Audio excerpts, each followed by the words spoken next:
Hello, and welcome to this course on search advertising.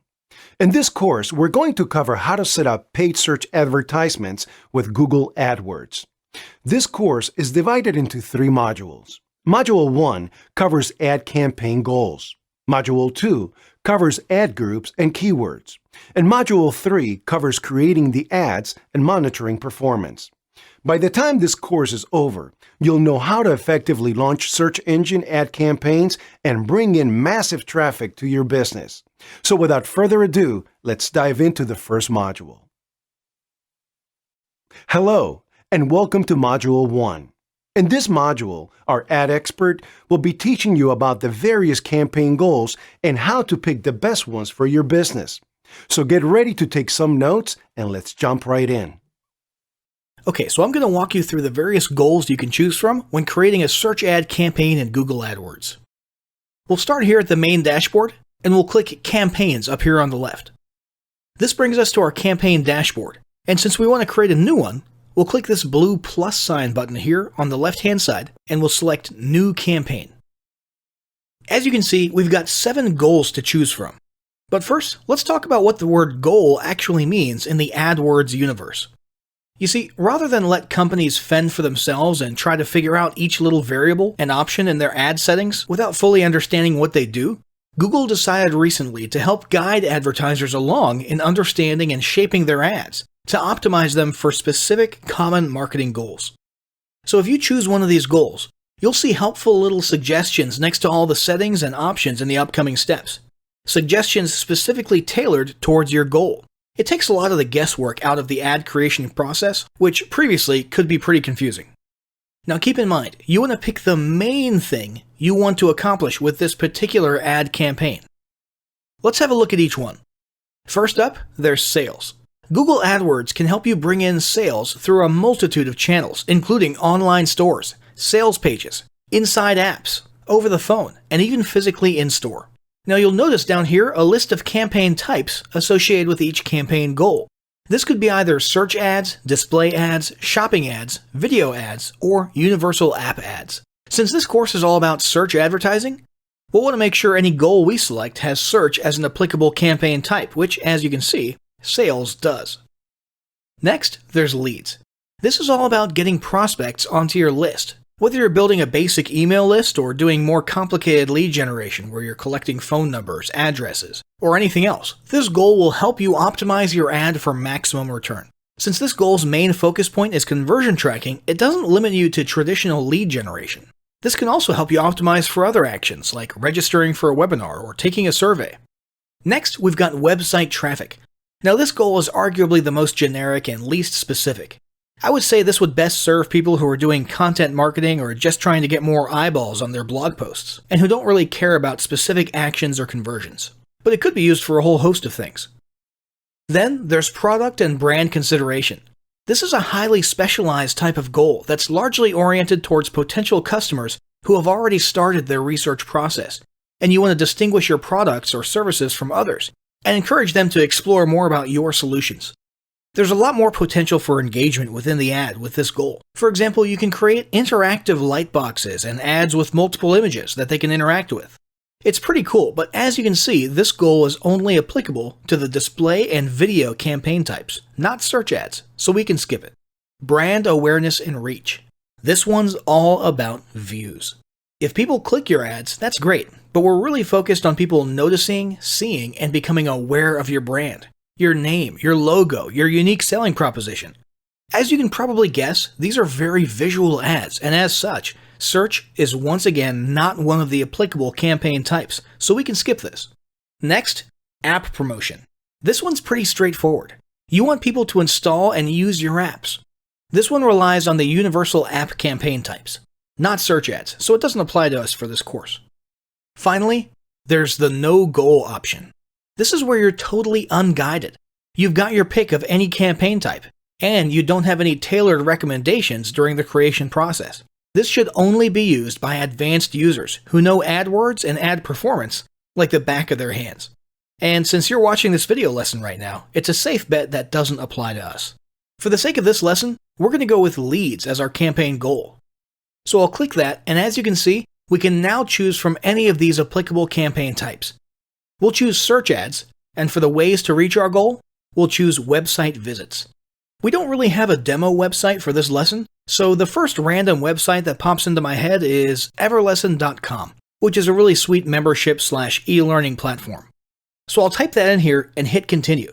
That will bring us to our campaign settings page, which is what we'll cover in the next lesson.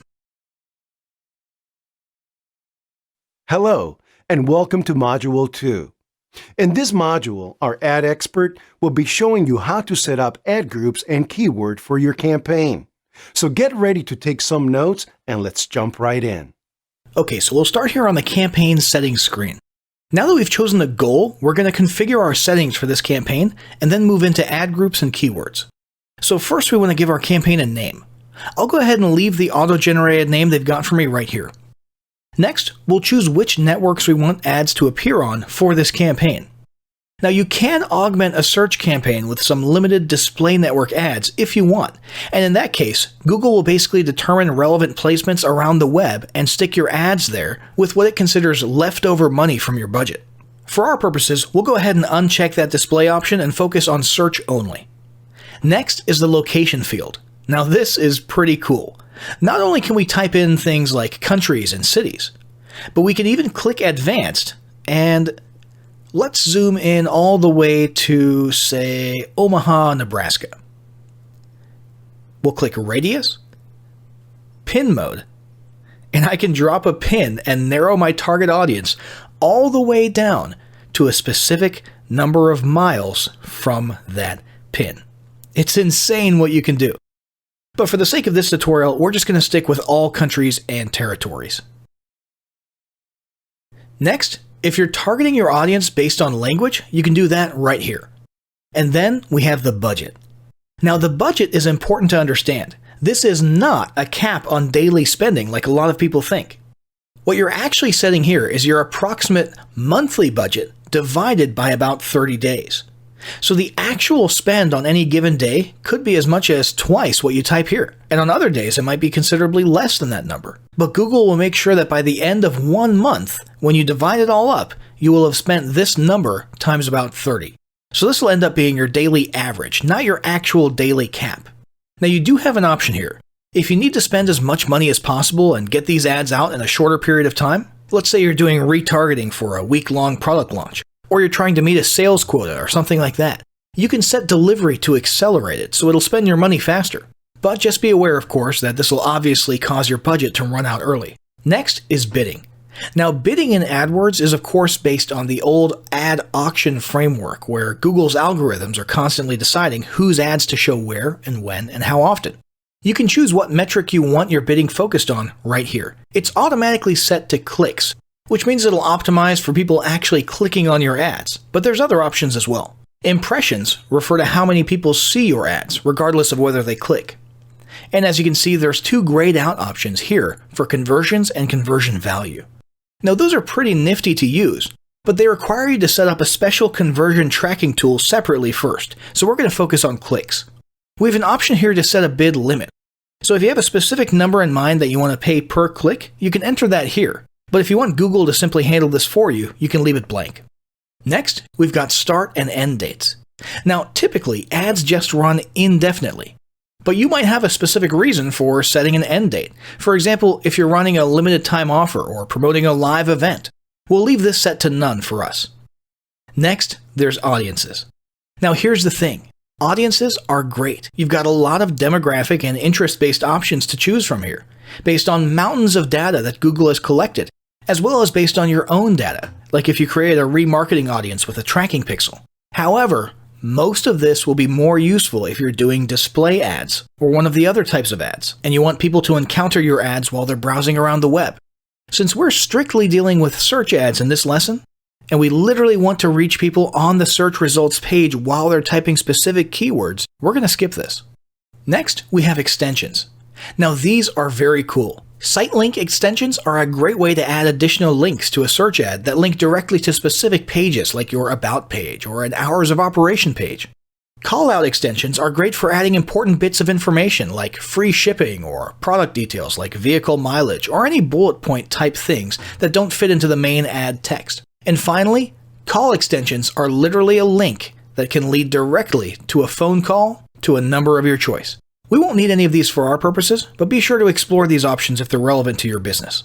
Now it's time to move on to ad groups and keywords. This gets directly to the heart of our search ad campaigns. What keywords do we want to show up for? You'll want to put a lot of thought into this because it directly affects your reach. The popularity and frequency of search terms is vital for obvious reasons, but you also need to balance that with the competition level for those search terms, since that impacts the amount of your budget that gets used per click. Now there's a few tools that can help you with this, including Google's own Keyword Planner, Moz, KW Finder, and SEMrush. These tools can help get search volume and competition rates for known keywords, as well as explore and discover additional relevant keywords that you might not have thought of. Once we've researched our keywords, we can literally just paste them all right here. Now you can divide your campaign into easier to manage and analyze groups called ad groups. And if you want to, you can have different sets of keywords in each group so you can see which ones perform better after the ad's been running for a while. For this lesson, however, we'll just need the one ad group. So I'll go ahead and paste my researched list of keywords right here. That's about it for this step. I'm going to hit save and continue, and we'll move on to creating the ad itself in the next module. Hello, and welcome to Module 3. In this module, our ad expert will show you how to create your ads and monitor their performance after launch. So get ready to take some notes, and let's jump right in. Alright, so here we are on the ad creation page. You've probably seen these search result ads about 1 billion times, right? Now it's your turn to create one. As we create this ad, keep an eye on this preview to the right here. This is where you can see a demo of what your ads will look like on the search results page. Step 1, we need to enter the final URL that our traffic will be landing on when clicking on our ads. Sticking with our previous example, we'll say we're sending people to the membership platform everlesson.com. Now let's create some headlines. These are the most visible and eye-catching parts of your ad, so you want to make sure the most important words are right here, which can require a lot of thought beforehand because there's a pretty tight character limit. Let's say super easy membership platform and start your free trial and point and click no coding. Now the next field here, display path, is optional. If you want your customer to see what specific pages or areas they're going to, you can put things here to reinforce the marketing message.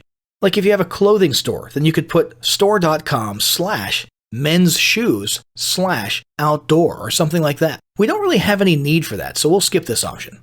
Next, there's descriptions. Now, descriptions could be used to just cram some more extra information into your ad, since the headlines are pretty short. But the ideal would be to include a call to action like buy now or get started today.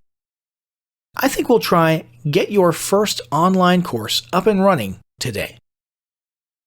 Now, more recently, Google added the ability to add yet another 90 characters of description here. That's probably advantageous in many cases, but I don't want my ads to get so crammed with text that the prospect's eyes miss the main message. So I'm going to stick with what we have here. That's it. Our ad is finished. So I'll hit done, and there we go. Our first search ad is ready to go. Now we could click new ad and create a few more ads with different headlines, different angles, and then we could compare later to see which ones work best. For this lesson, we'll stick with just this one, and I'll hit save and continue. This brings us to the final confirmation page, where we see a brief overview of the important details of our campaign. I'll go ahead and click continue to campaign. And here we have the dashboard for our ad groups. Now it's not going to be very helpful to go over these stats when everything says 0. So let's come over here to a past campaign that already has some data for us to talk about. So here we've got an ad group from a previous campaign that already has some stats associated with it. This one was a test campaign for selling musical instruments. Here you can keep track of a ton of important stuff. For example, we've got the actual keywords themselves, along with a toggle button for enabling or pausing each individual keyword. We've got your max CPC if you set one, whether or not your keyword was approved. But the most important data is right over here. We've got your number of clicks, impressions, which means how many people saw your ads for those keywords, click-through rate, average cost per click, and the total cost from that keyword so far. So to take one of these as an example, the term violin sale has brought in 5 clicks to our website so far. That's out of 148 people who have seen the ad, which gives us a click rate of 3.38%. Now, based on the way Google was handling our bidding, we ended up spending $3.29 for those 5 clicks, which gives us an average cost per click of 66 cents from that keyword.